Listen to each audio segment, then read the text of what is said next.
Você quer desenvolver seu peitoral, que eu sei, mas se você estiver cometendo um ou mais desses 7 erros que eu vou te trazer aqui, isso não vai acontecer e você vai continuar com esse peitoral de frango. Seu frango. O primeiro erro é você errar no volume de séries. E quando eu falo de volume de séries, é somado o número de exercícios com o número de séries em cada um deles. Se você faz 3 exercícios para peitoral com 3 séries cada um, você multiplica isso, vai dar um volume total de séries de 9. 9 séries, 10 séries, é meio que o start do negócio. Se você faz menos que isso, você está trabalhando o seu músculo de forma aquém do que você deveria. E quando eu falo errar no volume de séries, a gente está falando também em errar no volume de séries para mais. Tem gente que faz uma cacetada de séries. Aí quando você vai somar, o cara tá fazendo 20 séries por treino. Se você fizer 9, 10 séries de uma maneira boa, pode ser o suficiente. Você vai entender mais essa questão do volume de séries nesse próximo tópico agora, que é sobre a intensidade. Muito mais vale você fazer uma série com uma boa intensidade do que 4, 5, 6 séries numa intensidade ruim. O que normalmente as pessoas fazem é trabalham com uma intensidade ruim e aí compensa em volume de séries. Você fez um exercício, 3 séries, você não sentiu nada. Aí você vai pro segundo, aí você sente alguma coisa, ou terceiro, alguma coisa, mas você não exariou a musculatura. Aí você fala, vou fazer mais um. E daqui a pouco você fez 5 exercícios, 6 exercícios para peitoral. Mas desses 6 não vale um, porque a intensidade de todos eles foi ruim. É importante que você chegue num nível de intensidade desafiadora. Há muito tempo a gente falou de ir até a falha. Hoje a gente sabe que não precisa ir até a falha, mas você precisa chegar muito próximo da falha. E na última série de cada exercício, você vai ir até a falha para levar essa intensidade alta. Se você fizer 9 séries com a intensidade muito boa, é o suficiente. Caraca, Lala, mas eu já faço 9 séries numa intensidade muito braba. Aí você já começa a entrar em outros pontos que a gente vai falar aqui também, sobre a progressão, mas calma, a gente vai aprofundar isso ainda. Então, meu filho, vai com calma. O terceiro erro é errar na escolha dos exercícios, velho. Principalmente quando tem aquela parada de não, tem que variar os exercícios, porque quanto mais variar, melhor. Existem exercícios que são tipo nota 10. Mano, crucifixo máquina, baita exercício nota 10. Dumbbell press, baita exercício nota 10. Aí você faz o exercício do TikToker, do cara do Instagram, que ele tá de ponta cabeça, e tira um exercício que é nota 10 para colocar um exercício nota 2. E o mais interessante que eu vejo nas redes sociais é que você vê o cara fazendo um exercício com o peitoral desse tamanho, mas ele não construiu aquele peitoral com aquele exercício. Importante você entender que cada exercício é como se fosse uma carta do Yu-Gi-Oh! Ele tem as suas características. Crucifixo máquina, você consegue colocar uma carga muito alta? Não. Ele é um exercício que ele te proporciona uma grande amplitude de movimento, mas a carga não é tão alta. Mas qual exercício você consegue colocar uma carga alta? Supino reto. Supino não vale. Dumbbell press. Mas ele te proporciona uma grande amplitude de movimento? Nem tanto. Porque no final do movimento você perde tensão, exatamente por conta de toda a análise vetorial. É como se fosse peças de um quebra-cabeça, que você vai juntando as peças que se conectam e que têm características diferentes e no final a imagem completa é um treino perfeito.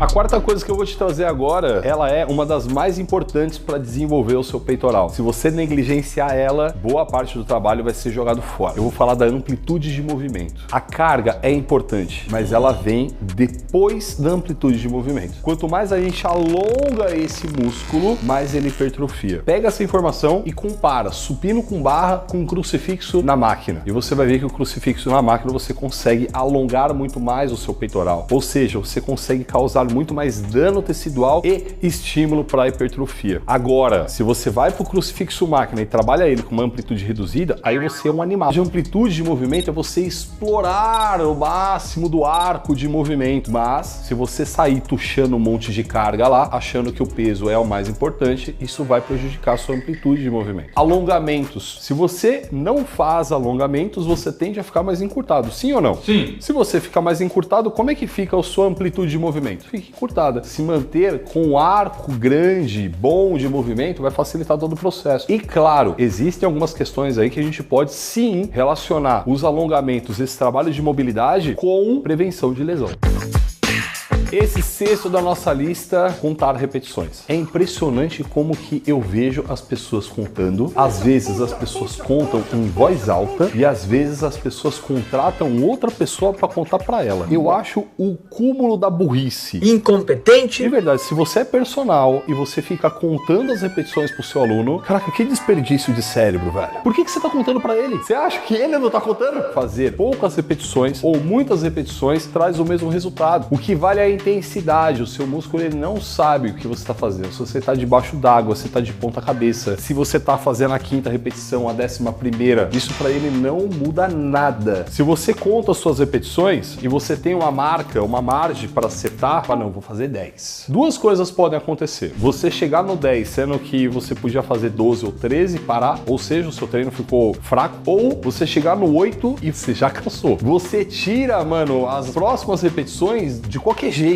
E aí você começa a caminhar a passos largos para se machucar. Eu ensino muito isso para os nossos alunos também. A metodologia No Reps, isso aqui da metodologia é essa questão que a gente está falando. No Reps é muito mais eficaz que você foque no seu músculo, que você sinta ele, observe a intensidade que está chegando nele, do que ficar contando repetições. E se você tem um personal que conta essas repetições, manda esse vídeo para ele. O 7º item que não vai deixar o seu peito crescer é fazer um treino só por semana. Então tem gente que faz apenas o peito na segunda-feira, e depois só vai treinar ele na segunda-feira que vem. Durante muito tempo, os atletas, eles faziam isso. Se chama treino por blitz. A questão é, funciona em alguma medida, mas a gente tem estudo mostrando que se você treinar o músculo 2 vezes ou mais por semana, o resultado é melhor. E isso se especula que é pelo fato de você estimular esse músculo mais vezes por semana. Se você pega um treino só de peitoral e faz 4, 5 exercícios, quantas dessas séries aqui foram desnecessárias? O quanto que você poderia pegar esse estímulo, dividir ele e colocar num outro dia para fazer com que esse músculo recebesse estímulo para crescer mais vezes na semana? Quando você fraciona esse treino, é melhor. Mas claro, vai depender também de quantas vezes você vai para academia por semana. Apesar de quantas vezes você vai, uma coisa que eu faço para os nossos alunos é, se a pessoa vai menos vezes na academia, eu organizo o treino de uma maneira